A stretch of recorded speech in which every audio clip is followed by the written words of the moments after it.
BVS Ravi అన్నాడు, sir నేను cinema మొత్తం చూశాను సార్, ఎక్స్ట్రాడినరీ సార్, గ్రాఫిక్స్ లేకుండా చూశాను సార్, అది కానీ వస్తే మాత్రం నెక్స్ట్ లెవెల్ సార్ మూవీ అది ఇది. రాము గారు ఒక మాట అన్నారు, ఇంత జాగ్రత్త తీసుకున్న విష్ణు గ్రాఫిక్స్ వదులుతాడు, అది కూడా ప్రమాణంగానే ఉంటాయిలే అన్నాడు. ఆ భయానికే నేను అది పోస్ట్పోన్ చేసేసాను.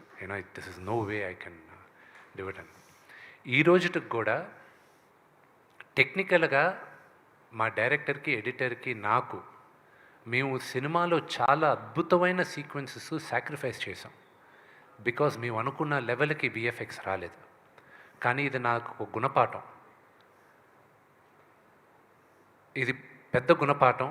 I will never repeat that mistake again.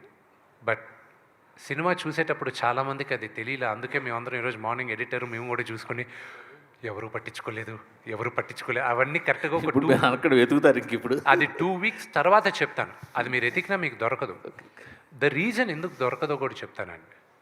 The narration of the movie is very strong.